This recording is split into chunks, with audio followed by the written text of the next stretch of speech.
din ako na.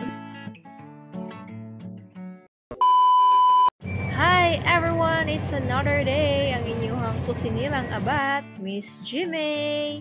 So, karon nga tirada sa mong vlog guys is naisipan na mo nga mag-prepare og food. Gagong inato lang nga pagkaon. Nga kami-kami lang ang magluto, kami lang ang magtimpla. Kanang pangbalay nga tirada ba? Mana siya, kung makita niya guys, nag-barbecue me. Then kaniya mong barbecue, amo po na siyang gimarinate oy para pag-ingkit nimo. Nasa lasa po ba? Char! Rakag nasa gawas kuno hay. Char! Bitaw guys. Muna siya nga mo ang barbecue. So, pinabisi-bisi man ang inyong ante. So, to the rescue sa po niya to ang best friend! So, di ba nagtabang siya sa kuwagluto? Charot! So, kaya siya man nagluto dito guys, dapat ko nag-prepare sa spaghetti. Of course, spaghetti. Pangpahaba ng day, charot. So, muna sila kong charot dito guys. So, muna siya ito ang tirada sa spaghetti. Dinalian lang ba kay wala na tayo time. Kay abilagi ka ng madayon na itong bisita, pero wala man. So, at least, naka-adjust ko sa time.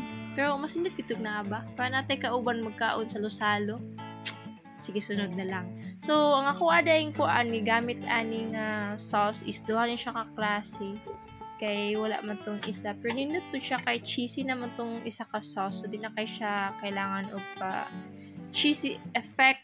So, nagbutang na kong half sa egg, then cheese, then sugar, kay may gusto good. Ako, di ko ganahan og spaghetti. Do mo kaon ko, ba't dili ko na nakahilig og spaghetti?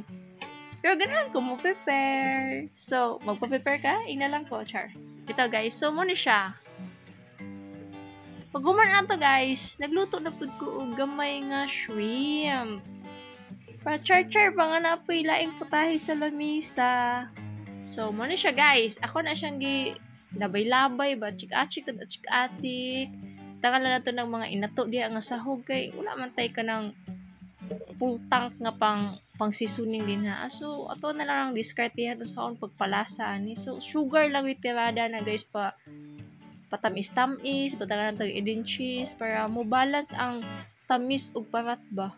Patangan po na tog lemon para wala-wala sa anghit. Patangan po na to nag-iyahang panit kay para murag char-char. Ay, bitaw guys. Papawagin na siya sa anghit. Testingin ganyan guys, diba? Effective. Lamig na siya. Mag-away ang tamis para tugang aslong. So, ukay-ukay. Then, muna. Tadadan. So, muna yung mga food nag-prepare guys. Inato lang yun kayo ni siya nga pagkaon. Pero makagana man nun sa kaon o makabusog. Pero ako lagi nga nagluto. Digid kay ko na nakakusog mo kaon. So, that's it guys. Nangaon na mi. Then, akong best friend ay bahala diyan sa on pagpakita niya nga lami kay kinamot niya diya. Oh, tanawa gud na yang kaon diya. Lami kayo. Lami kayang kaon do. So, walang to guys. Nangaon sa miyan niya. Salamat sa inyong pagtanaw. Bye-bye!